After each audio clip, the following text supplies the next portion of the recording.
All right, welcome everybody to the Global Passive House Showcase. We're really excited today to have Michael Ingui and John Mitchell here to present about this cool Willow Heights Passive House retrofit. Before we do that, we're going to jump into some breakout rooms real fast to get to know one another. So this is going to be 5 minutes of breakout room with a few old friends and new friends. So please do some rapid fire introductions so that you can get to know one another. And let me see, I need to stop share so I can see what I'm doing. Breakout rooms. And we'll see you in 5 minutes. Everybody's back, so I hope those breakout rooms are fun. Thanks for being here, everyone. And we're about to dive into this awesome project. And I want to do a quick introduction of our special guests, who many on this call know very well. So first, we have Michael Ingui, who is the founder of the Passive House Accelerator, as well as principal at Baxt Ingwy Architects.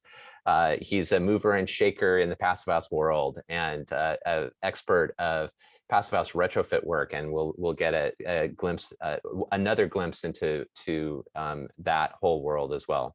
And we also have John Mitchell here of Bldgtyp, and he's a partner at Bldgtyp and also a long-time and frequent collaborator with Michael on these passive house retrofits. And he graduated with a Bachelor of Arts from Colorado College and a Master's of Architecture from Parsons, the New School in New York City. He is also an instructor of Passive House and is certified by the Passive House Institute and the Passive House Institute US as a certified Passive House consultant.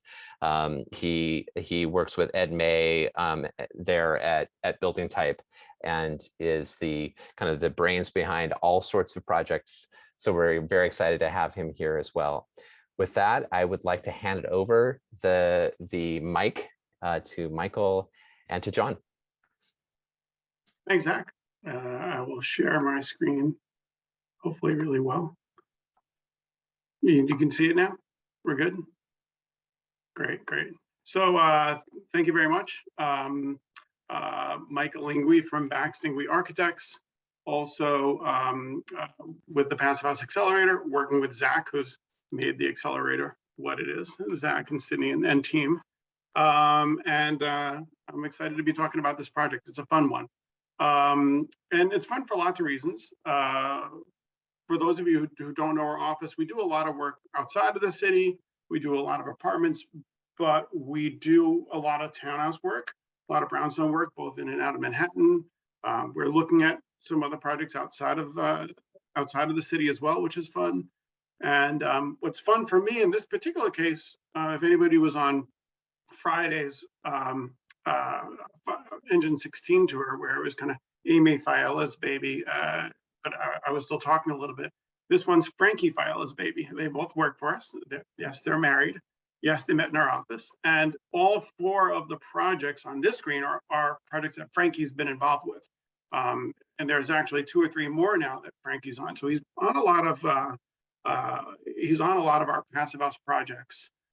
He's been pretty instrumental in helping us create kind of a repeatable approach that we do on our passive house projects. And it's, for me, just like another example. I'm happy to be talking today. Frankie's here, by the way, for all the real questions. I like presenting these. They're great, but it's the teams that work with us that are really good. People have probably already seen me show this slide before, but I'll show it again because I like it. And it's the 5 principles that everybody likes to talk about. And then for me, it's the amenities that my clients care about. And I feel like they want us to focus on the amenities: sealed from all bugs and dust, unwanted moisture, healthy filtered fresh air, windows that create safe, warm, serene environments, warm floors, comfortable buildings. These are all things that they don't want to live without. They want these things. And you describe these things, a lot of which they didn't know they could have, and they really want to do a passive house. So I think they're excited about energy savings. They're excited about saving the planet. They'll donate to a great cause, but a lot of them are coming to me wanting a really great house. But in this particular case, that's not true. In fact, I also talk about contractors and how a lot of our contractors came to us not knowing anything about passive house. Also in this project, that's not true.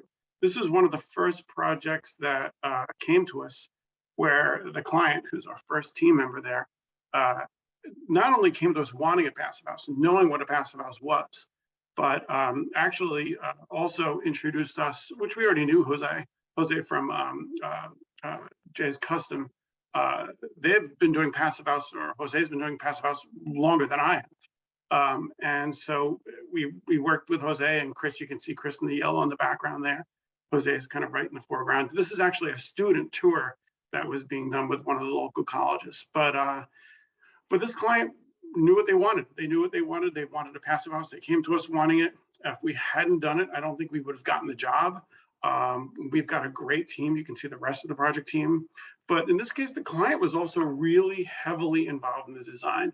They're also here today, and you can talk to them about that as well. Or I think I'll ask them that first question. But the client was really involved in everything, from kind of the aesthetic that you'll see with the stair, to cabinetry, to just really knowing what they wanted. And they were really, it was an integral team member. So the project. So these are colonnade houses. There's a bunch in a row. I'll go to the kind of this slide. You can kind of see it. There's a few across the street. It's in the Brooklyn Heights Historic District. We had these really interesting, small, not energy efficient dormers. House had been empty for a while, and our client purchased it. A lot of the detail had been stripped years ago from the inside. There were definitely some leaking issues, and a lot of times, you fall in love with these beautiful old homes, but you don't realize just how leaky they are, or how poor performing they are. In this particular case, we kind of knew what we had. We had a lot of issues in the back. We had a lot of water seepage in the back, a lot of issues around the windows. The cellar had some major water damage. They knew buying this that it was a good candidate for a real retrofit. And there were a lot of opportunities. This kind of gives you, again, a little bit of a taste of what was inside. Your through-wall air conditioner. We'll see these windows again in a second. Kind of the front windows, we'll see them again in the finished photos. But again, a lot of the detail removed, some real water damage, real bowing of the ceiling.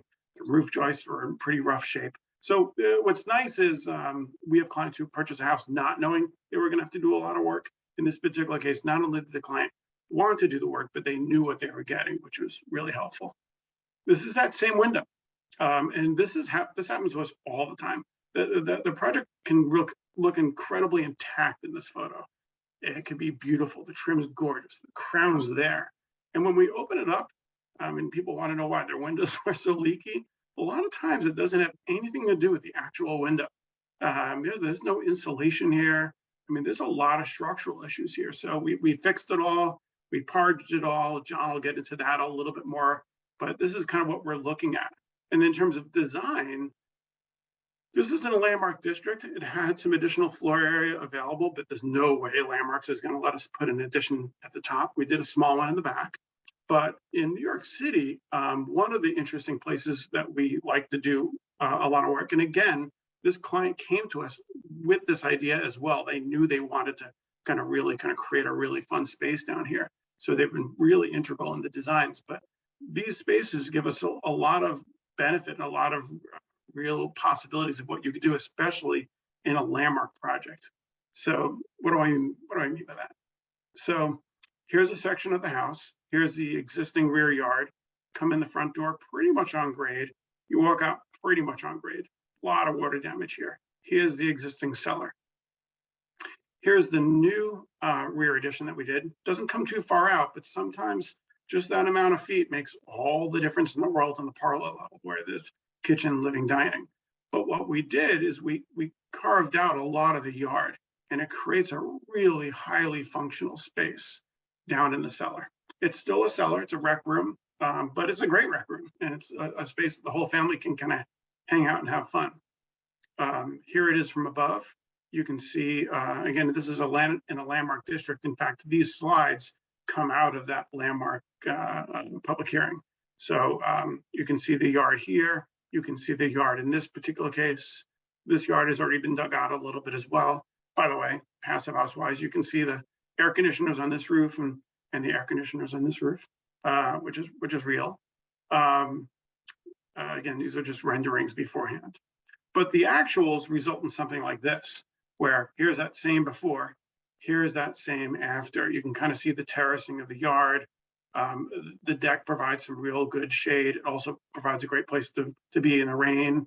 And so, we talk a lot about passive house in this program, but for us in our office, we're primarily a design office, which is why John's here with me as well. So he can answer the more difficult passive house questions. And it's not that we're not passive certified. In fact, most of the office is. We've all taken the course. I think it's important to know what you're doing, but we're really design centric, and just having to really being able to focus on this while we're working with such a good teammate like John is incredibly helpful. Here's some more photos from the outside, some large doors. By the way, the windows and doors in this project are icons. I think Adrian is on this call as well. And they're aluminum on the back, aluminum outside, wood inside, and they are wood on the front. Here's the original stair. Here's the new stair. This stair was in really rough shape. We knew we had to replace it. This is a great example. I think from our initial meeting, the client came to us with a photo of a similar stair. And these stairs are tough. They're hard to do in a house, in a typical house. A lot of times you'll see these kind of sculptural stairs and they're in a larger home. This was tough. This was built on site. This is a funny story because Jose, when we were describing the stair and designing the stair, all the way until the stair was built, I was nervous because he had a guy. He had a guy who could build it. He had a guy. And I was just, I didn't really believe him because I've heard that a lot, but he really did. And he had someone who built this stair on site, the whole thing, a whole deal on site. And we'd go there every couple of days and we talk about the curves. We talk about how different places and different things kind of weave up and it brings all this light down. But he really had someone who had the ability to kind of hand sculpt this stair on site. So it kind of comes down to, Jose again. He's been doing passive house forever, but he's an incredible carpenter. So passive house is easy. And it's just a piece of kind of what's important in the house. This will be my last slide before John talks. And this is our systematic approach that I was kind of describing, that Frankie and Amy and some of the other people in the office have really been helpful, along with John and a whole bunch of the contractors that we work with. But bringing the passive house consultants in early, especially on a project where the client wanted it, is important. And I can't tell you just how nice it is to work with John and Ed, of course. And I don't think Ed's here, so we'll just talk about John. So, but working with Bldgtyp's really helpful. Bringing your passive house consultant in early is helpful. And then they were involved the whole way through. Some of the things that he's going to talk about are what happened during construction. And I think it is I think the passive house consultants are underutilized during construction. I think they really, they bring just a lot to the table. And in this particular project, there were so many ins and outs and difficult elements that having them on was really a lifesaver. It was great. So anyway, with that, go for it, John. Thanks, Mike. That was very, very nice of you. Everything that I'm going to talk about is invisible. In all those lovely photos that Mike showed of like the finished stair and the finished building, you don't see the passive house, you don't see the air sealing, you don't see the insulation, you don't see the design work that went into making sure that there's no risk of mold, condensation, these kinds of things. But it's all extremely important, and it all happens at this critical moment where you have an opportunity to renovate a building like this one. So we get the opportunity to actually take this thing down to its bones and really go to work on it and reveal all of the things about it. We get to reveal the problems with the structure that need to be dealt with. We get to reveal exactly what's been going on for all these many years. And our job as passive house consultants is to help reveal what this thing can be.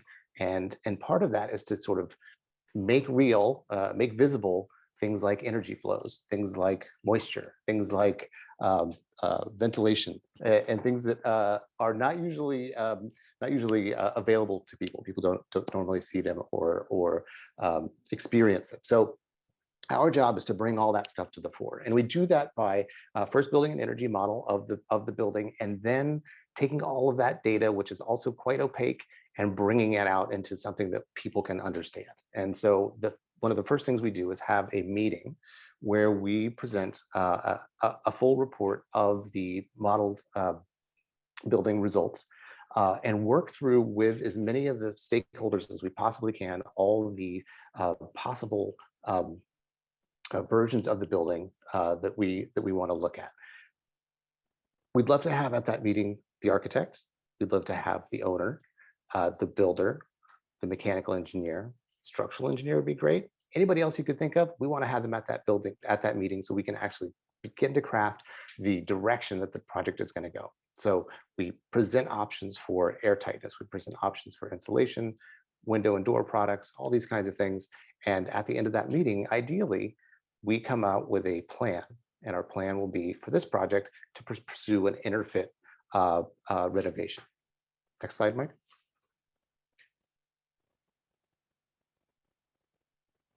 So the interfit standard is a version of the Passive House standard that is tailored specifically for renovations, as many of you probably know.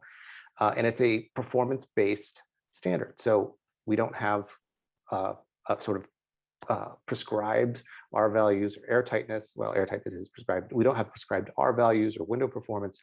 We have to sort of figure out what the recipe for the building is going to be. And so together with Baxt Ingui and the clients and the builder, we came up with the recipe for this building. We're going to hit an air tightness of 1 air change per hour, which gets us to the interfit standard. We're going to install R values of R20 at the cellar floor, R25 in the historic masonry walls, and R60 at the roof. We were going to build thermal bridge free. So we're going to have very low moisture risk, and we're going to look at all the details on the exterior of the building envelope and make sure that this is the case.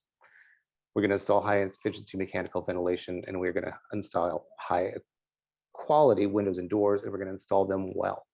We have to not only buy a good product, but we have to put it in the building in a really sensible way. So that's the recipe for this building, and I will show you then how we sort of go through and assemble this kit of parts. Next slide. So the cellar slab is really simple. R20 was our target. So we specified 4 inches of foam insulation. You could get that R20 using any number of insulation types. We used XPS foam in this case, but we could do that with GPS. We could do it with mineral wool. You could do it with gravel. There's all kinds of ways to get to R20. In a project like this, the digging is really important. So having a really high R per inch saves a lot of time and labor. The way that these buildings get dug out is 1 bucket at a time. These are 5-gallon buckets that are filled with dirt, carried from the cellar out to the street 9 times out of 10. So it really matters how much you excavate. So we want to really be sensible at how much insulation we specify. Next slide, please. This building also, because we dug out, we had to support, or I didn't do this, the team had to support the existing foundation walls, and rather than underpin, they built a bench foundation, and that bench foundation holds those existing foundation walls in place and allows you to take that floor down lower. So we insulate below the slab, then up and around that bench foundation so that we stop any heat loss, and hopefully do that in a thermal bridge free way. So at that slab to bench foundation detail, we actually get a little piece of thermal break insulation, as you're seeing in that right-hand diagram. Next slide. Here's what that looks like, and the contractor did a fantastic job. You can see on the left-hand image here, the continuous foam going up the bench and over. The next one is the next step in that process, where that sub-slab vapor barrier gets wrapped up and over that foam insulation on the bench. And then you see it's terminated with a termination bar up against the masonry wall. So a really nice detail that's going to live there and last for a long, long time. And then on the right-hand side, you see the mechanical room in the front of the building, where the air barrier for the mechanical room is tied into the air barrier at the sub-slab for the sub-slab insulation. Next slide.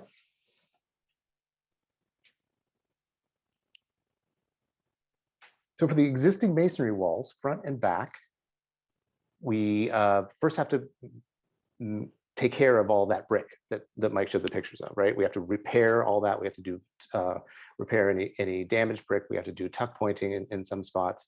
And then we're going to go back and install the air barrier, the primary air barrier on that masonry layer. So we'll look at, I'll look at images of that in just a second. For the main wall, we have 5 inches of dense packed cellulose insulation, and we create that 5-inch space by building a 2x4 wall and spacing it 1.5 inches off of the existing masonry wall. So that first 1.5 inches between the masonry wall and the wood framing is effectively a continuous insulation. The cellulose gets around all those framing members, packs in there, and you have a continuous insulation layer. So you have 1.5 inches of uninterrupted insulation and 3.5 in the framing bay. Then we have 1.5 inches of mineral wool insulation outboard of that before the service cavity. Next slide. To achieve the air tightness for this project, we recommend first parging the brick after it's been repaired. So a thin slurry of lime-based mortars is applied to the brick. Then a liquid applied air barrier vapor retarder layer. In this case, it was a Stowe Emerald Coat product. Then all of the penetrations into that masonry liquid fluid applied air barrier layer get detailed. So all the joist penetrations, anything that's going to penetrate that layer gets detailed with a flexible connection. Then we install the framing on the front and rear walls and install the smart vapor retarder over that. And then you can see at the roof, we have the vapor retarder going, or the air barrier vapor retarder going across the roof plane and connecting back to those masonry walls there. Next slide. On the left-hand side, you can see a sort of almost completed version of that wall. So 5 inches of insulation, then the smart vapor control layer, then the framing with the mineral wool insulation, and then the gypsum finish. And on the right-hand side, I included this just because it's the most boring image ever, and I love it so much because it shows how all of that chaos of that masonry wall has been managed. It's been patched, it's been parged, it's been the fluid applied air barrier products have been applied to it, and the joists have been integrated into it. It's all looks perfect. Next slide. I also wanted to reveal a little bit of what's hidden in the process, in that, as Mike was saying, Baxt Ingwy has done a ton of projects like this one. They've done a ton of rear additions, and it's always kind of the same set of components, right? You have a big steel frame that has to hold open to make the opening for the addition, and then you have a new masonry wall in the exterior. And so they've done that a bunch of times, and we've worked with them a bunch of times on those projects, and yet every one is a little bit different, and we end up having to really iron out the details and make sure things work correctly. So this is just one of the many back and forths that we had on this rear wall section as we're coming to the final version of construction documents with Baxt Ingwy, to get everything just so we don't have any risk of moisture or thermal bridging or anything like that. Next slide. For example, window and door details, also something that Baxt Ingwy knows how to do. We know how to do. They know what we're looking for in our window and door details, but it still takes a lot of iteration to get these things right. And it's very specific to the products that you're using. So one door manufacturer's sill will be different than another, so it'll have a different impact on the installation detail. So here, this was how on the left-hand side, how the detail was originally drawn. It looks great. You have a door, sill, and head coming together at a strip of insulation. That's what we want. We want the doors and windows to be part of the insulation layer. It looks like it's going to be okay. But when we did the analysis, we realized that actually the surface temperature at that door sill is too low. There's a potential there for moisture to build up for you to have condensation. And so we had to alter this detail in order to hit those temperature thresholds so that we wouldn't have any risk of moisture. And this is one of those things that gets checked in certification and might not get checked in a non-certified project. It's one of the benefits to a certified passive house project is all of these things, all of these details get documented and proved. So next slide. Ed proposed a new version of this detail. It's not dramatically different, but it had a huge impact on the surface temperature at that windows or the door sill. And so now we're in a place where we're not worried about moisture or condensation issues with that door sill, just by making some little tweaks. So this is how the process works back and forth.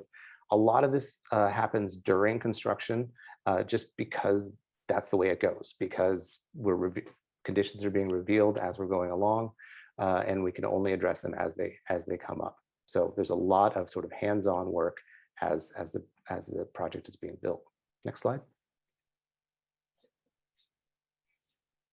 The window installation, again, we want to connect the window into the insulation layer. It's also part of the airtight layer. It's also part of the weatherproof layer on the exterior of the building. So the windows are where it kind of all comes together.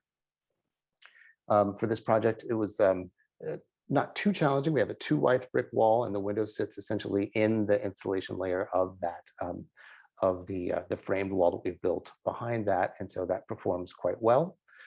Next slide.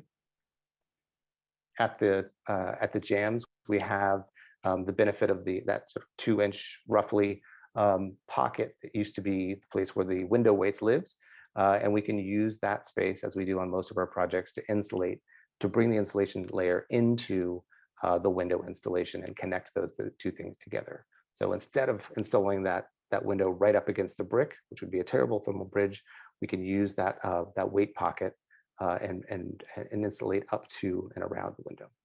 Next slide. And just to show sort of the way that we're thinking about air tightness all the time throughout the project. And I throw this in there a little bit for the folks who take the Passive House training and who have seen or been told a million times, you have to draw this red line, you have to do the red line test. And the red line test is really where you honestly look at your drawing with a red pen in your hand, and you trace the air barrier, and you make sure that you can complete that line continuously around your drawing without picking your pen up, without doing like some crazy shape. This is like the cheapest air tightness test you can do, because it happens early, it happens in design. And you can identify these places that are going to be a challenge, and you can work through them ahead of time. One of the biggest things on this project is the vestibule. Next slide, Mike.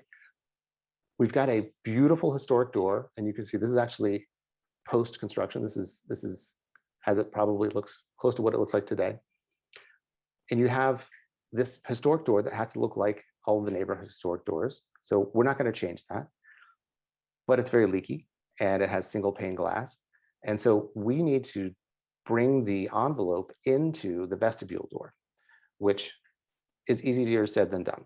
So we show how we do that step by step as a way to work through it ourselves, but also as a way to communicate back to the team how these things get done. So next slide, and you can kind of buzz through these. So we start with the existing condition and we go step by step. So the next step is insulation. Then we install the airtight layer at the vestibule ceiling, and we tape the plywood on the floor. So that would become the airtightness layer there. Then we frame the wall. And if we hadn't drawn this out, you just know the wall would get framed first, right? It's just how it goes. Even though somebody might be thinking about Passive House, the framer may not be. So the wall gets framed after those airtight layers get installed, then the airtightness layer on the framed wall itself, then furring, then the mineral wool insulation on the interior. And we don't draw the finish because we don't really think about finishes. That's for those guys. Okay, so next one. So you see on the left-hand side, this is beginning to take shape. The contractor has installed that one and super crucial flap of airtightness above the vestibule, above the future soon-to-be vestibule, and begun framing that opening. And on the right-hand side, sorry, it's a little bit of a poor picture, but you can see that's on the right. That's the completed version where the airtight layer, the Intello layer there, is taped all around the existing joist. So next slide. Moving on up to the roof. Fairly simple. We have 4 inches of continuous insulation on the roof over the wood framed 2x12 roofing. So we have 11 inches plus of cellulose insulation below. So an R60 roof in total. Next slide. On the left-hand side, you can see we're documenting this for the certification, showing that we actually have those 2 by 2 inch layers of polyiso insulation on the roof, and then the framing below. And then on the right, you can see how the air tightness at the roof plane gets terminated into the masonry wall. So we have dissimilar materials. We have that sheet membrane being connected to the air tightness layer at the masonry. We want to make sure that we really get a good connection there that's going to be durable and last a long time. And they did a great job there. Next one. Okay, I'm almost finished, I promise. So we had those historic dormers that Mike mentioned, and we're a little bit limited because they have to look a certain way. Obviously, we have to sort of replicate the size of the existing ones in order to keep the Landmarks and Preservation Commission happy and to make it look appropriate to the house. And so we don't have a ton of thickness. So we have 4 inches of exterior insulation on the walls, over a 2 by 4 at the wall, and 6 inches at the roof. And you can see what's happening on the inside, which essentially there's no room for trim. We're just maximizing the space around that window in order to make it all work and have as large a window as will work in that case. Next one. Okay, finally, the proof is in the pudding. We did blower door tests throughout. This is us performing one. The final blower door test was performed by a third party because that's the right thing to do. And we did great. I said we did great. The construction team did great because they are the ones who are actually responsible for and installed all these airtightness details. And you get the 0.99 air changes per hour at 50 pascals. Next slide. Success. We get the Interfit certification. We met our heating demand numbers. We met our cooling demand numbers. We met our total energy numbers. We got the air tightness that we were looking for. And maybe, from my perspective, most crucially, we proved that all of those details throughout the building were risk-free in terms of moisture. And we calculated all those thermal bridges, which are so important to the performance of the building. Last slide. Yes, we did a WUFI analysis. And then I'll pass it back to Mike.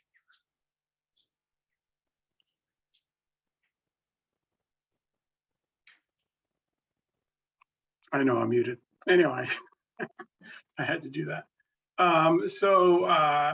Before I get into the importance of sharing, which we're all here doing today, the one thing I'd say is I could listen to John talk all day, and it's really helpful to have those meetings. It's helpful to have everything he just described. The one thing I've said in the past, but you can kind of see it here. So I think in pre-design, the passive house consultant and a certified passive house de-risks to a large degree building for architects. And during construction, he's de-risking it for the contractor and for me, checking our details, sending them through the program, really checking it through the certification process. So it's yet one more reason to do a passive house and to do a certified passive house, because it really requires you to go through that next step. It was a really rewarding project. It was great. But coming into my last couple of slides, here are some finished photos, because again, it's not all about passive house, although that would be great. It's an all electric house, by the way. This is the living, looking into the rear yard. You've got more view of that really cool stair, built, again, hand built by a small carpentry crew on site. Some upper level pictures, some master bathroom images, and it just gives you a sense of the house. So with that, I think we are done. Thank you. Great stuff, Michael and John. Michael, I always have to bug you about the 5 passive principles, but I appreciate how you threw that in my face by putting up your traditional slides. So thank you for that. I did actually copy it, so yeah, might use it again. Zach, over to you for sponsors. Yeah, thank you. Thank you, Michael and John. This is amazing. So everything we do at the Accelerator comes thanks to support from our sponsors. So I want to give a big shout out and thank you to our founding sponsors, 475 High Performance Building Supply, Baxt Ingui Architects, Glavel Foam Glass Gravel, Minotaur All-in-One HVAC and Dehumidification Units, Mitsubishi Electric Train HVAC US, Partel, RDH Building Science, Rockwell North America, Stocorp, and Zola Windows. Our champion sponsors are Icon Windows and Doors and SIGA, and our stakeholder partner is NYSERDA, the New York State Energy Research and Development Authority. Thank you also to our patron sponsors, Aero Aggregates, Aero Barrier, BR+A Consulting Engineers, Brennan Air Tightness and Insulation, Euroline Windows, Innotech Windows and Doors, Lamelux, Sanderson Sustainable Design, and US Engineered Wood T-Stud. So a big thank you to our sponsors. Thanks. Thanks, Zach, and thanks again to all of our sponsors. Again, we appreciate all the advice and support we can get. Put the questions in the queue, and we're going to start off with Jeff. Wow. So Michael, this is a question for you, I think. You talk about, I agree with you that, well, my question is this. Can you define how you distinguish your role as an architect and why somebody like John in a separate role as a, I guess, passive house consultant, sustainability expert, I don't know. How do you explain to your clients why you need both roles? That's a great question. I mean, I think one, and Frankie, you should chime in this one as well, because you're in it every day with them, but it lets us focus on the design. We're focusing on a lot of different things at these meetings. There's so many things that come up. What's ordered, what's happening. And the passive house consultant is focused on one thing, just one thing. I feel like it lets us really focus on what we're good at, focus on what they're good at. There are definitely architects who have the ability to do it. In fact, there are definitely architects in my office who have the ability to do it.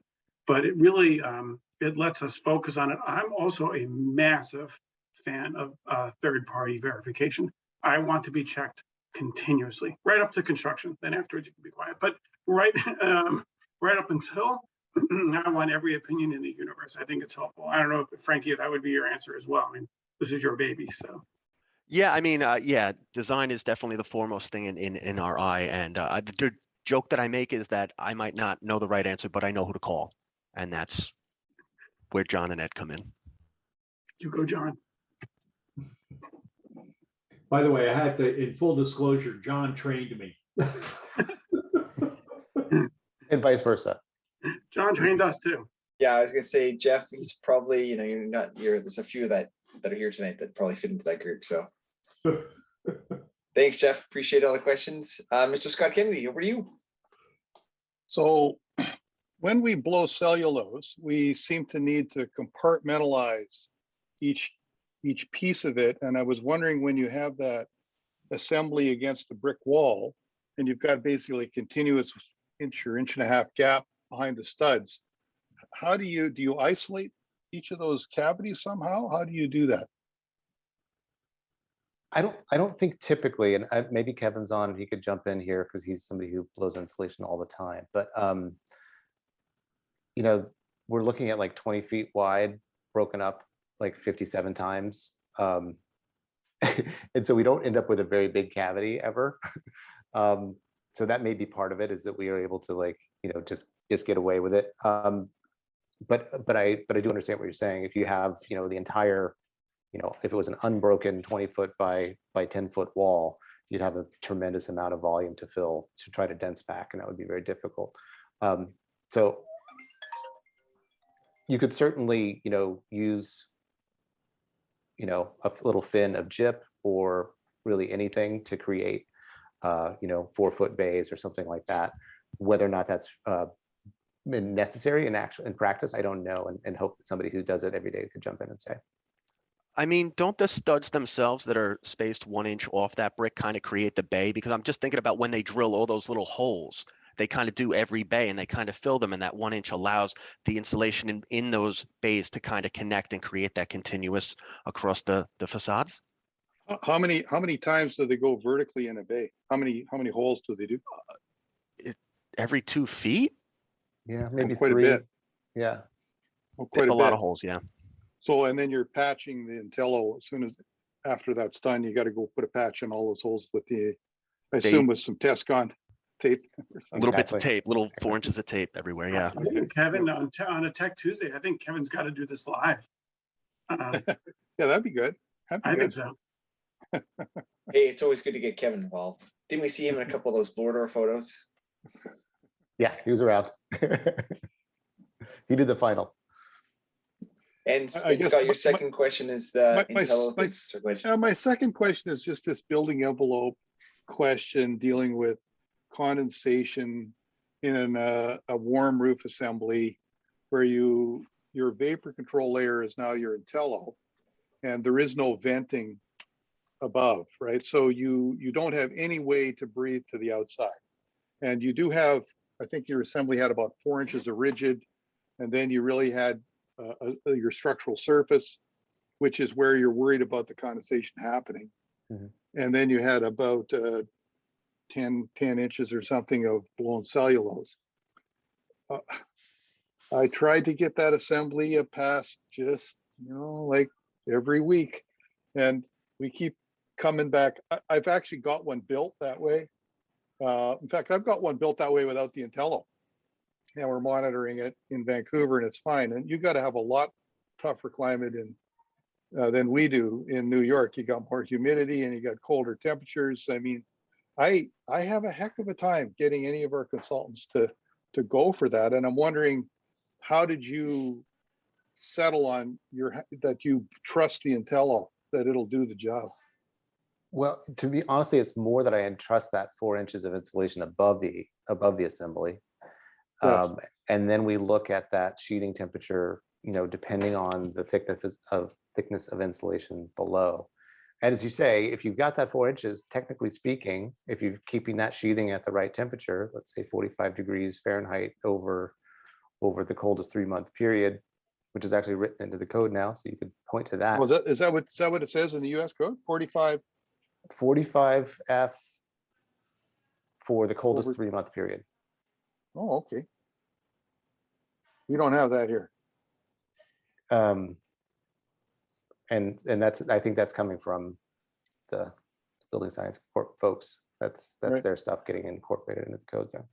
That's But good. I would add it has as much to do with the air tightness of the building. Because that's what you're testing. So if you're testing to a good standard, then you don't have convection up through there. And so I think that's a big part of it too. Yeah, for sure. I think the issue is always, is there a weak point, right, where you do have an air leak? Or is there, those big joists that are going through, are they in any way causing any issue? I guess I can't really think of why they would cause a problem. If anything, they're going to bring more warmth to the deck, so that should be fine. Yeah. So yeah, I think yeah. I certainly we want to have both those things. From my perspective, we want to have that thick layer of insulation above, and particularly as we get to deeper joists below, we want to make sure we have that almost perfect air tightness at that ceiling plane. Yeah, I mean the problem's always going to be it's going to be right at the outside wall where you have a rim joist or something. You really need to get the insulation outboard of that or something, because oftentimes we don't, right? So that's the one where I struggle a little bit, particularly if we're not exterior insulating a building. That rim, or you got a deck, like often we have an outside deck. We got balconies everywhere in Vancouver, and they are proving to be, so the latest one was we had our air barrier on the outside, and then they put the roofing in and burned the air barrier off. So okay, next time we're going to cover the air barrier with a sheet of plywood. So we did that this last building, all good. Now they got to put the sprinkler pipe in, and they're going to drill through the end joist, and we can't get to the air barrier because it's sandwiched between two layers. We can't win for one or lose for the other. So now I'm going to use I said, well, we got to make sure that air barrier actually is bonded, not a loose one, but it's going to have to be bonded to the rim joist, and then we can always, test on the pipe to the rim joist, and then I think we got an air tightness there. But yeah, that's the lessons learned, right?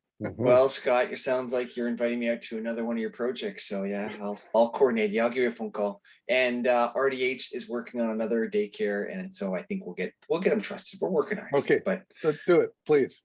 But otherwise I gotta reach out to Ben down in Australia and get some more, because they did lots of great stuff for Proclaim down in Australia. So thanks, Ben, for chiming in on that. Before we go to Zach, we're gonna reach out to the client before we do that. So wanted to get the client's viewpoint on the house and the process. If you care to chime in on that lovely home that Baxt we created for you and team. Yeah, sure, absolutely. Thanks so much for inviting me, and I'm obviously so excited as the homeowner to actually see this being presented and remembering all that work that was done by other people. But we're incredibly grateful for Michael and the team and Frankie and everybody involved, and we absolutely love the end product. And I think if there's one message that I would want to send to all of you, and I don't know, I mean, maybe I'm preaching to the choir. So, but for us, we were just by chance, we fell onto learning about Passive House years ago and remembered it, tucked it away in the back of our minds. We're environmentally conscious, but didn't know if we would ever, renovate a house. So we didn't know if we would ever need that information. And, as we got closer to making the decision to purchase a house and to do a renovation, we wanted to dig in more and see if it was realistic, and we thought that it would be cost prohibitive. And then we met Michael and team, and as you get to know more and more, I mean, you can't turn back. You can't unlearn what you learn. And we just decided we had to make it work. And so we got very involved, and we're very involved with doing it on a budget, because we were, relatively speaking, on a budget, and figured out ways to cut corners where we could on some of the more aesthetic stuff, and made it work, and not cut corners on anything to do with the passive stuff, and it worked. And so the message is really, number one, just to make sure you're letting folks know that this is an option for them, because I think you'll find a lot of people like myself and Allison, my wife, who would have never known, but once this is out there, and once you start to do the work, may not want to do anything else, even if it means that we have to put in some hours ourselves to make it work and within our budget. So thanks again. I really enjoyed the presentation, and thanks for letting me say a word. No worries. Thank you. We, again, to have a Passive House project, you need to have a client on board. And so we need more of you. So hopefully you'll show it off to your friends, and they'll get inspired, and your neighbors will think, hey, I should just call the people that know how to do this, and just repeat all the way down the block. So Absolutely. Great stuff. All right, Zach, over to you, my friend. All right, thank you. So I just want to share a couple of things that are coming up, as well as what's going on the podcast right now. So we have a interview with Sayo Okada, conducted by Mary James and Ilka Cassidy. Super interesting conversation about Passive House in Japan, and the sort of mind-bending reality of real estate in Japan, very different from here, as well as the really unique kind of strengths and challenges that face, or opportunities and challenges that face Passive House in Japan. So please check that out. We're also starting to roll out a bunch of interviews that I conducted at FIASCon 2021 in Tarrytown, New York last month. So we have right now live is a interview with Tessa Bradley and Graham Irwin, as well as an interview with Elizabeth Turner from Precipitate. And we'll be rolling out a new short bonus episode of the podcast pretty much every weekday for the next couple of weeks. So you can check that out on the Passive House podcast. Next week on Construction Tech, we're joined by Ron Celentano, who's going to be talking about Onion Flats Belfield Townhomes PV array. So I think all of us are, or many of us are familiar with this really cool project in Philadelphia done by Tim McDonald's firm. We're going to dive into the details of that the roof solution there. And then next week on the showcase, we are doing our once a month early Global Passive House Showcase. So this is going to be a few hours earlier than normal. It'll happen at 11 a.m. Pacific, 2 p.m. Eastern, 7 p.m. GMT +1. And this is going to be from the Spanish firm Grupo Lobe, and they're going to be talking about this firm is responsible for the majority of passive house units built in Spain. They've done over 1,100 passive house units so far. And so they're going to be talking about their solutions, their kind of go-to process and details for their multifamily work. Really, really cool. And then finally, on Thursday, we have episode 2 of the Building Performance Interactive. So this is our UK and Ireland-based show that we do with co-hosts Hugh Risky, Michael Jacob, and Ben Adam Smith. And this is going to be featuring guest Lawrence Taylor of KTF Timber Frame. And we're going to be looking at modern methods of construction, specifically off-site timber frame construction from start to finish. So we're going to have a video tour of the KTF factory and dive into practice and delivery of timber frame construction. So I will share a link to register for episode 2 in chat right now. Thanks, everybody. Great stuff, Zach. Thank you for that. I just point out the podcast. I'm finally caught up, and if you gotta rake leaves or go shopping or you're walking the dog, whatever, put your earbuds in, plug in, listen to it. They're fantastic. Just juicy nuggets in there. So thanks, Zach and Matthew and Ilka and Mary for putting those out. Just great info. So we are top of the hour. We've put in 60 minutes, but we are going to keep continuing. But we do understand that you may have to leave to go carry on with your evening. If you're here in North America, you might have to go have dinner or continue on with some late night passive house details or just call it a day. So we thank you for showing up. If you do need to leave, again, thank you so much. Thank you so much. And thank you so much more. If you can stick around, enjoy. We've got some more questions I put in the queue. Now, all of us have met Mr. Elron Brule, and in his LinkedIn account, he put out a really good post, and I'm going to put it in here because now we're in the after hour. We can not show things, but we can discuss something. All the swear words in this particular clip are used with a PH, so it's acceptable. So enjoy it. It's has a little end of Greta, so technically she says it's from the government of blah blah blah. Enjoy that clip, and I'm going to repost because Bev says that if I got to keep bugging you all, because the more that we work on taking care of things, this is a post for Efficiency Canada, so go to it, put in the survey, put in your comments, so we can get some big money directed to retrofits in Canada. So Canadians, I know you'll do it. No, I think we've gotten through all of the questions, everybody. Does anybody, sorry, anyone that's still here have any questions? If you want to either put your hand up or unmute, you can jump in. No? Okay, while you're thinking of something, I see Dan plugging away. Dan's a really nice guy because not only was he on last night on our construction tech, but today he bought his staff new computers.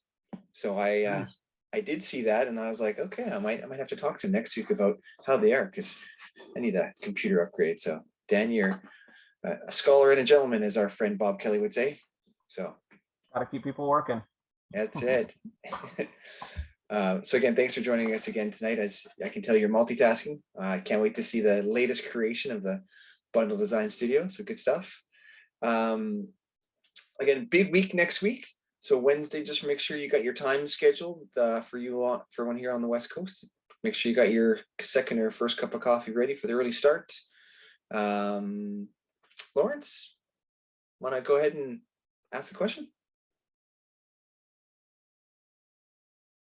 See the question in chat. Yeah, go ahead, Lawrence. Hi, everyone.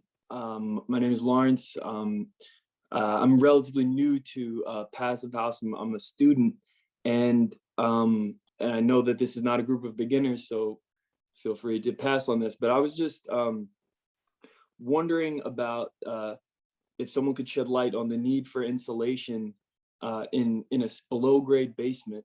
I understand that like there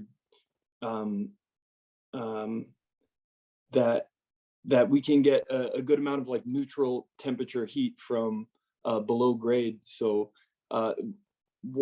is there a need to insulate the basement or not, or what's, I don't know, any light someone could shed on that, I'd appreciate it.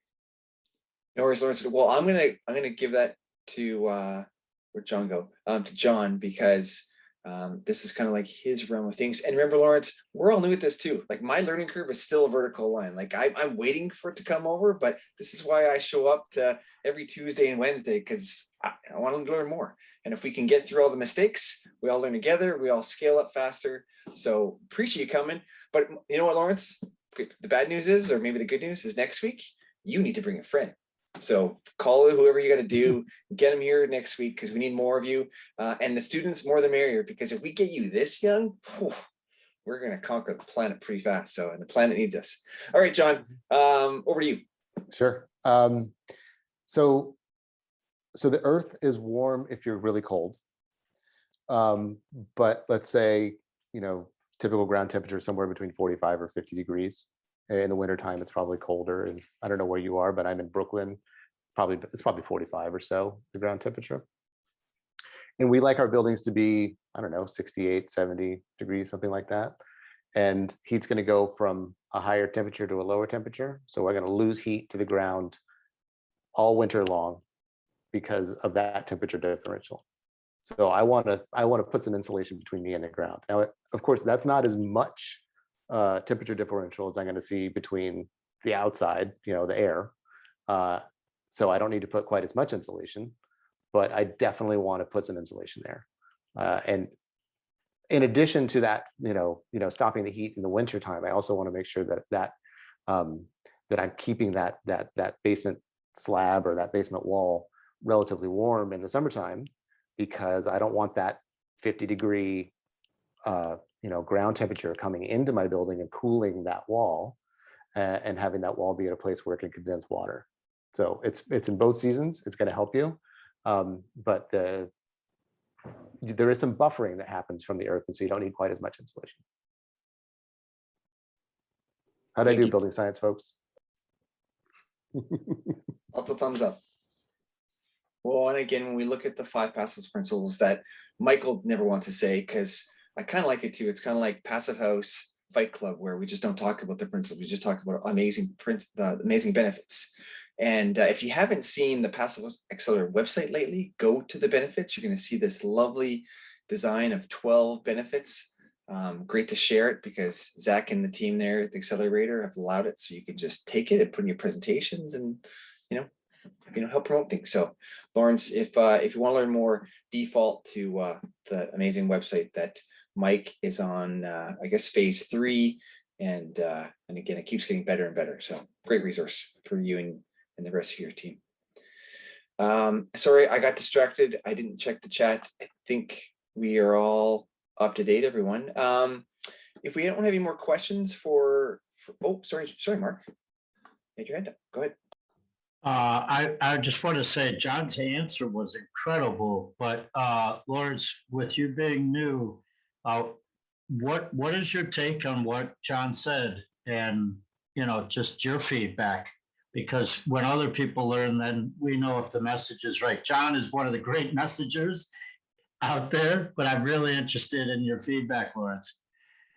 I guess I'll just try to paraphrase the way I understood that, which was that ideally with Passive House, we're comfortable in a temperature range 67 to 72 degrees.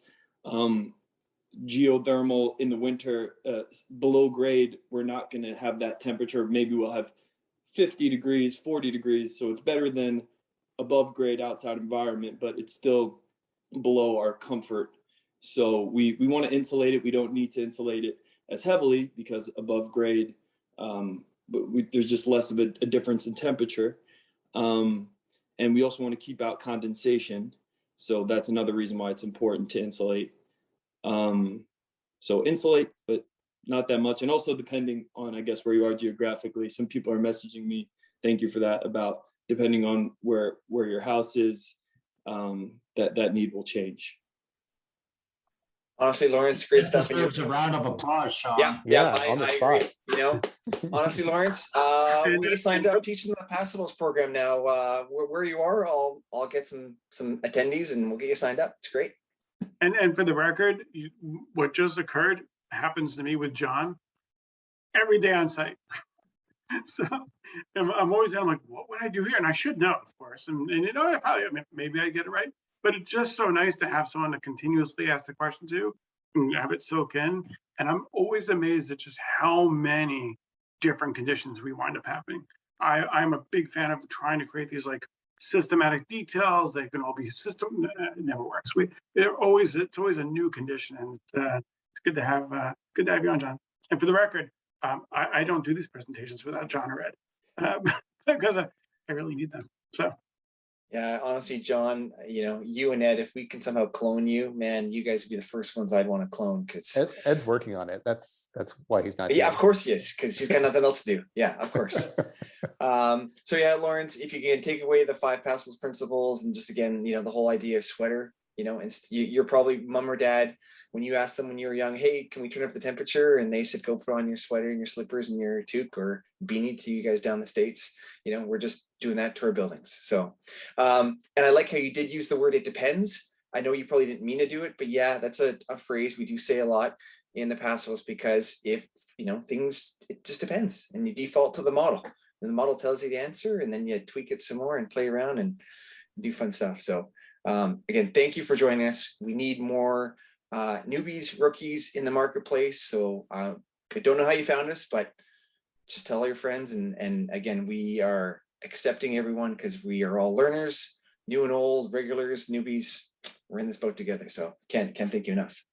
And I'm a newbie as well. So I wanted to try to tweak something he said and run it by you guys. He said, I think close to his exact words, Mr. Lawrence's, were to keep the condensation out.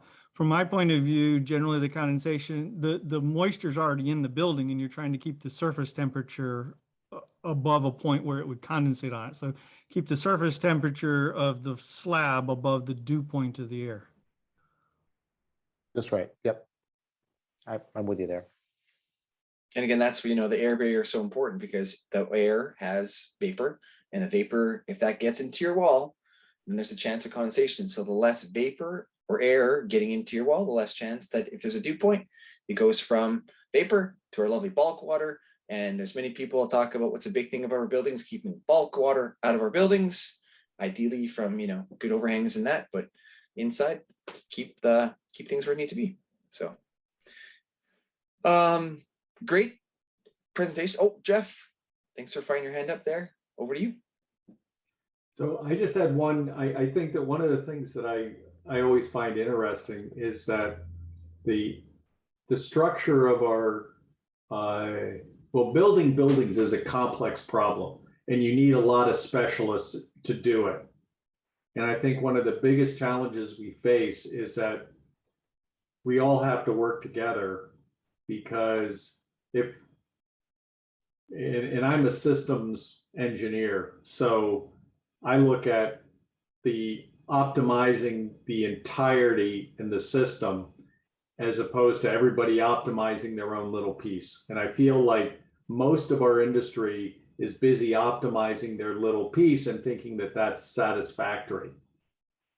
And I think what I love about the whole Passive House approach and everybody involved is that we realize that it's about getting a systems optimization. It's the whole system, it's the whole project.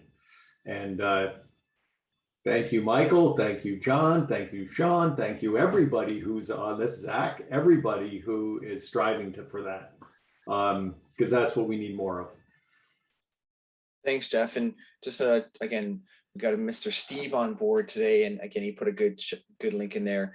A lot of the building science that I think all of us have deferred to is the amazing work that the Building Science Corporation created. And so again, he said, read the website, read it again. And you know what, read it 3 times just to make sure it all connects because it's great stuff. Because, you know, as humankind, we're good at building cabins and shelters. Building high performance, need a bit of building science added in. And so make sure that we're able to do all that stuff. Anybody other have any successes you want to share? Any other Passive House projects in the pipeline you want to talk about? Anything else related you want to just check in on? You know, we've got a bit of an open forum for a few minutes, so I'll turn the mics open. Otherwise, I might pick at a few people because there's a few that are still here that I know are doing cool stuff. Vlad, I know that you had some nice posts about the UMass conference last week. You learned a few things. Anything you want to share? I know you're up to doing some amazing work. Well, thanks for picking on me. And yeah, I want to mention John. He was my instructor also last year during the Passive House Consultant. You already built a Passive House. It's hard to like. I have, yeah, but you helped me kind of pull through the rigors of trying to certify it 7 years after I've built it and lived in it, and there was a little bit of a struggle doing it on my own. But yeah, without John's kind of gems of explanations, I don't know if I would be able to do it sitting at this desk on my own. Yeah, takes a village, so good yes, stuff. it does. I mean, you need a support system, definitely. So last week was the Passive House Massachusetts Symposium. I went to visit the Winthrop Center in downtown Boston, the largest office building Passive House in the US at the moment. Yep. I think it's 24 stories. We just saw the skeleton at the moment. We saw the the window units being installed. Stephen Winters is involved in that from the Passive House consulting point of view. So excited to see this coming along. I opened my own home also last week for visits. Friday and Saturday had about 12 people.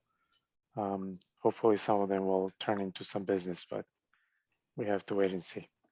Right, you got to give to receive. And again, thanks again for opening up your home to the International Passive House Open Days. I know there's lots of, the fact we could go to a bunch virtually. It's always great to be able to connect. And I think the link for that is still up for a bit. So I know Georgia and the Passive House Trust have been busy because they've been in Scotland at all the different events that are trying to promote how we can save the planet when it comes to our building. So great to see that stuff. Lots of good stuff going on. So thanks, Vlad, for the update. I don't know if you missed it, but Bev Craig was on earlier, and I had asked her to give a bit of an update too for the conference. And so great stuff from what's happening in Boston. And hey, planting a seed for next year. I don't know if you know that the Passive House Network has their conference in Boston, and I'll definitely be taking a train across the country, and hopefully I'll be rounding up a few of you on the way there, and we can have a couple of days of hanging out, having a few wobbly pops and talking Passive House, and I'm sure maybe we can even have one of these events from the train. So that's noted for 2022. Exciting times. Jeff, I'm coming to you because we've been featuring a lot of mass timber lately, and in the next couple of weeks here in Vancouver, we got some mass timber kind of events coming on and high performance stuff, and just want to check in with you because I know that's what you enjoy. Any cool projects in your pipeline you want to share? Well, thanks for calling me out there, Sean, and I wish I could be on the train with you if I was coming from that direction. I think that would be a ton of fun. We'll just meet in Boston. Don't worry. The fun will just be waiting for us. Yeah, so don't worry. For sure. So I would like to report that I was a speaker at the CTBUH. I'd love to know if anybody's heard of that. That's Council for Tall Buildings and Urban Habitat. Wow. It's awesome. the largest international real estate organization focused on being responsible, building tall buildings and making sure the urban habitat is livable. And Chicago's their headquarters, but they had a track on mass timber, and I was one of the speakers in 4 different panels and spoke on the necessity of marrying mass timber to passive house or passive house to mass timber. and really was the only one speaking about the urgency and the opportunity of taking out embodied carbon and operational carbon through employing both of those systems. And it was very well received. So I'm trying to get the mass timber community, those that aren't focused on Passive House, more aware of what it can bring to their projects, the whole bevy of benefits, and then go out and start building them. Great stuff, Jeff. I have to say, is this a presentation that you might want to do on the showcase? Well, the thing is, you guys, I'm glad to do it. Let me send it to you and Okay. Zach and Mark, everybody first. But you know all this stuff. That's the thing. You know what, Jeff? You'd be surprised. Like, you're a smart guy. There's like, hey, if we take away one nugget, do your job. So, you know. Well, listen, I'm glad to do that. I'll just say that on next Thursday, I'm presenting on affordable housing with Mass Timber and an architectural record conference. And there are a lot of folks in the Mass Timber field that are focused on getting a trifecta of benefits from building with affordable housing through Mass Timber, because, and it's Passive House Mass Timber, right? Because if you harvest enough sustainable wood, you do create healthy forests, you do clean the air, and you provide better quality housing for those that deserve it and should get the opportunity to get it.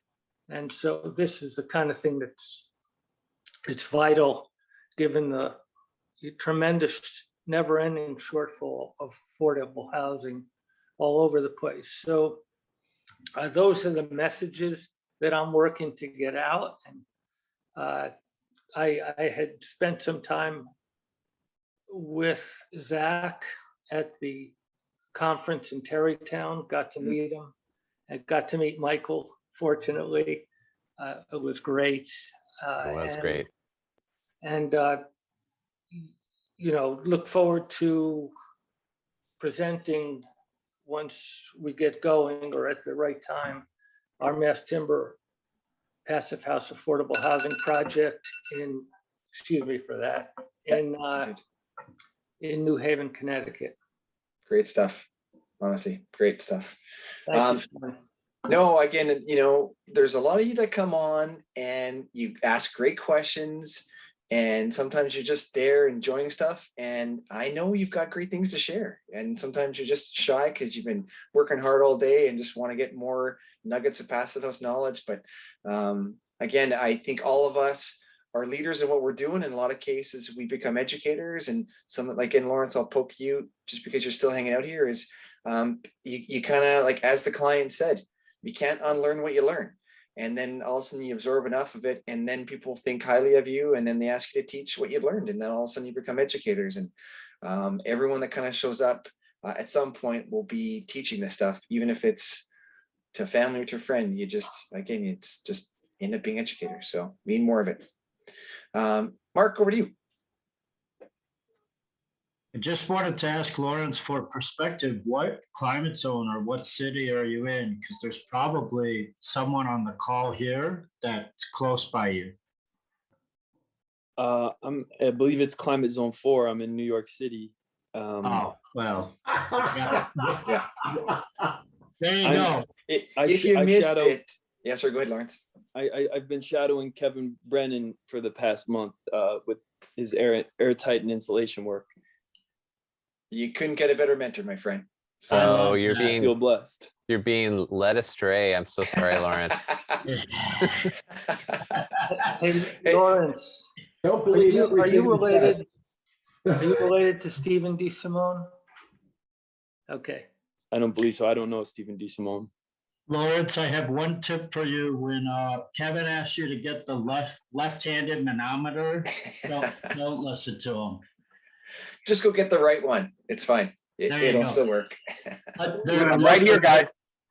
Oh, No, I sorry, knew sorry, it. sorry, Kevin. Yeah, I have another secret, Lawrence, as long as you're shadowing Kevin. If you ever have to take thermal pictures, make sure he stops by and visits Sam first so he can get the camera. Awesome.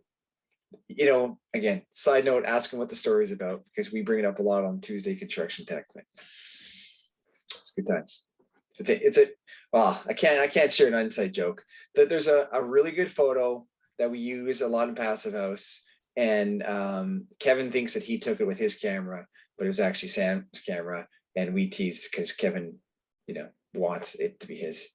Kevin, is that true? I know I'm just butchering the story because I'm just poking the bear because I know you're not here. Oh, he popped in. Uh-oh, I'm in trouble.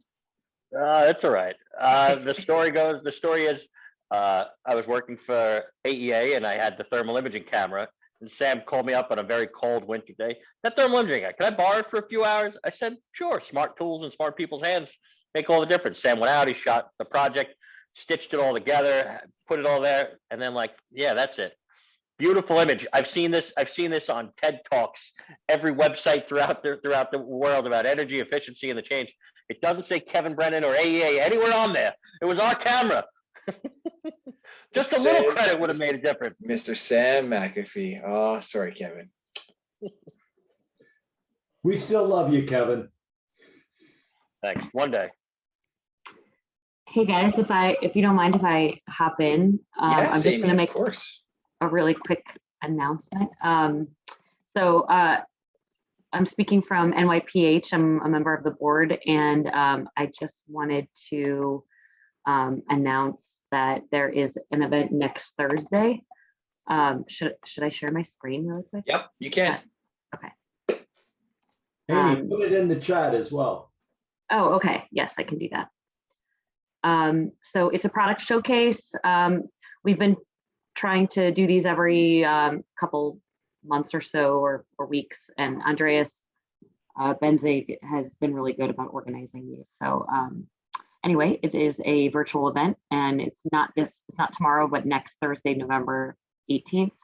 And it is sort of like I said, a product showcase. So we are featuring an actual brand.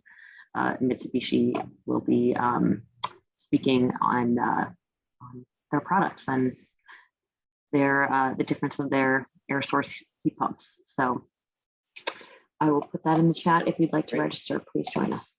Thanks, Amy. So I think timing wise is we all can go to New York virtually at 9 a.m. I know that's 9 a.m. Pacific time, hang out with the New York Passive House, check out the Mitsubishis, and stick around for the Building Interactive. If I got the timing right, Zach, I think that's where we go. 9 o'clock, or sorry, noon Pacific time, then 1. It's close. All I know is that I'm having 2 cups of coffee that morning. Yeah, no. So the Building Performance Interactive starts at 9 a.m. Eastern. So 6 a.m. Pacific. Okay. Oh yeah, which that's means right. I have to wake up at like 5:15 to get ready. Yeah. And it's at 2 p.m. London time. Okay. So you have a cup of coffee, get a bit of work done, come back on, hang out in New York, and then continue. All right. So that's your plan for next Thursday. Yeah. Barbara, going to reach out to you because you're actually in Thursday right now. How was your Thursday? What's going on across the pond? I know our friends in New Zealand have now been let out of the cage from their COVID isolation protocols, and but how are things over in your world or your part of the world? I'm in Canberra, and until about 2 weeks ago, Canberra, the ACT, the Capital Territory, was in lockdown. We've kind of gradually come out, but the territory is now at about 95% inoculation. So 95% of the people who are eligible to be vaccinated have been vaccinated. 99 have had 1 shot. So as of Friday, it's going to be complete freedom. Don't need to wear masks, even indoors at a restaurant, which will be lovely. And outside of that, coming into springtime here, of course, rain is predicted, and they keep, like all last week, it's going to rain, it's going to rain. Never rained. Tomorrow, it's supposed to rain. Who knows, But I'm still making progress with designing my passive house. And my son is about to start building a solar passive house. I was unable to sell him on the passive house concept, unfortunately. But yeah, it's good. I'll learn from them. They're going to build in this next 12-month period, and then I'll start building in 2023. Well, With keep any poking 'em. luck. Well, the thing of it is, at this point here in Australia, shipping is so expensive. Prices of everything have just gone through the roof, and I'm kind of hoping that by 2023, maybe it'll be back to semi-normal. Yeah. Yeah. Well, again, So, thank but I you for have to joining us one say, time. for, That's great. for Lawrence, these sessions, the tech sessions on Tuesdays, your time, totally worth it. You just keep soaking it up. Just keep soaking it up because you learn so much from everybody. And thank you guys. No, thank you. Thanks again for those comments, and appreciate. Nice to see you again. It's great to So connect with people across. I'd like to say, please share your experience at building a passive house with local products, because that is a huge part of sustainability, is sourcing locally, and love to hear your experience on that. I'm not sure how that's going to go, because I am hoping to do prefab, and I think they import the wood from Austria. Well, Yeah, yeah. Sourcing locally is a big thing. I know. I don't want any. I want it. I would love if I can get hempcrete. I would love hempcrete blocks. So timber frame, hempcrete, and that's local. But there's not enough made yet. Well, keep working on it. I know you keep asking about suppliers all the time, which is great, because I mean you're proving that there's some demand and some interest. So. And I know that the South Pacific Passive House Conference had to get moved or delayed. I know Matthew was talking about that. And Zach, do you know, is there a date, or do they just postpone it? I don't know that there's a date yet. No. Yeah. Okay. No.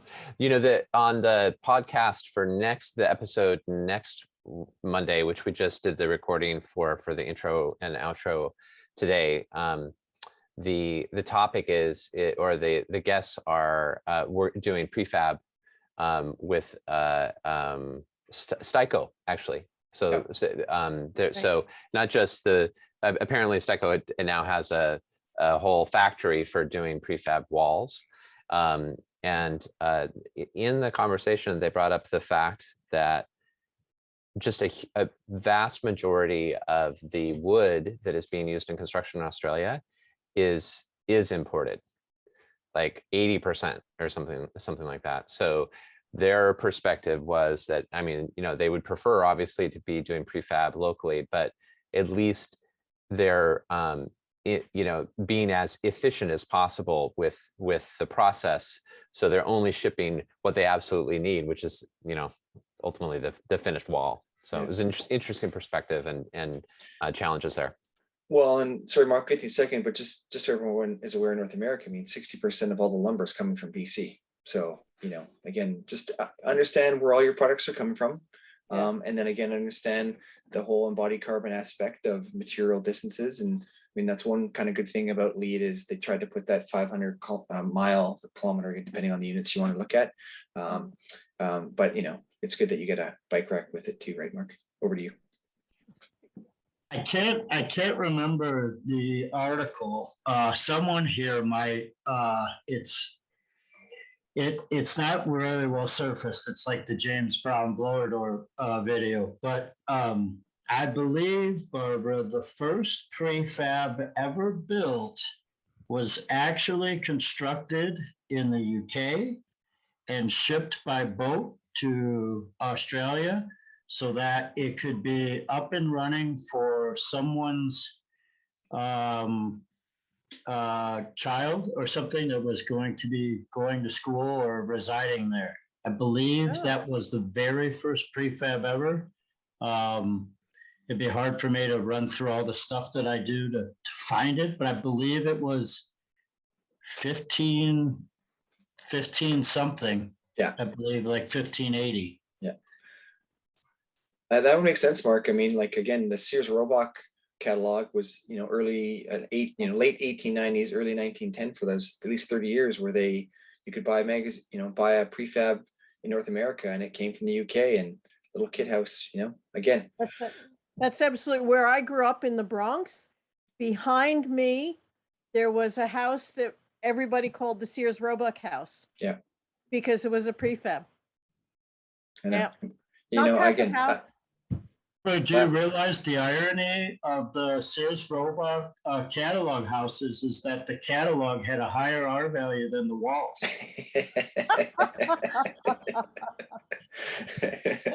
Touche, Mark. Touche. All right, everyone. I think I poked at everybody for an update. I didn't bug Eric and Peter, but Eric, again, appreciate you coming in. I know that you're diving into this. I know you like the process and procedures. Appreciate that. Anybody else want to say hello or give any updates, or should we let Frankie and the rest of everyone else go off and enjoy your evenings? Thank you so much. Again, great work that you all do. It is great stuff. And John, I appreciate you're like, yeah, all my work gets covered up, but I'm happy with it because I know I've done a great job. So totally. Bravo. Again, give my regards to Ed. You two guys are fantastic. Honestly, the industry, especially in New York and the rest of the world, would not be where it is without you guys. So huge accolades. You never have enough. And I mean, we could just do every show every week with you two, but you guys don't have time for that, but we would all benefit. So you can never get you enough. So thanks. Very nice. Appreciate it. It's really fun. Mr. Ingui, from now on, you don't need a stinking run through. You guys are good. You know what you're doing. Anyone else? How long that took that? They made it. By the way, I really wish Jose, the contractor, was on this one. So I will say he knew his details. He knew what he was doing, and he was in touch with John. So he's a bit of the star of the show on this one too. But he wasn't available for today. So he was great. This is a fun project. Like Jose came to Ireland for the first Passive House tradesperson training with us, Sam, and everyone out there. So Jose was an early adapter. Wow. And first project I've worked on with a contractor who knew Passive House already, knew John already. I mean, it was so nice. Yeah, wow. It's a fun one. Well, again, thanks again for using the Proclaimer products. The details are great, and glad it all worked out. Great details. Okay, everyone. Next Tuesday is a pretty big event for Mark and I. We're pretty happy, and the rest of the Accelerator team with Shannon and Kevin. The 1-year anniversary of the Passive House Construction Tech. Can you believe it's been 12 months? How many episodes? I think we only had about 4 weeks off for Christmas and maybe a bit of summer break. So, Mark and I actually did a show. It just hasn't been aired. It's for one at a time when we need a backup. So it might air one time if we ever need it. But anyhow, thank you everyone for joining not only tonight, but the rest of nights. We're gonna have a busy week next week. Again, you got Tuesday, Wednesday, Thursday. Of course, you got Mark with Dave on BS Fridays every Friday. You probably could still check out some of the International Passive House open tours. And again, there's lots of great resources. Check out to the newsletter that Zach and Mary and the rest of the Accelerator team pump out on Mondays and Thursdays. I think that's all of anything else I can tell you. Zach, anything else I miss? I think you covered it. I know. I just don't want to leave yet, because I got 17 minutes before dinner's ready. And so anyhow, I'll let everyone run. Appreciate your time. Thank you, Sean. Good night, Thanks, everybody. Good night. Have a good night. Thanks, everyone.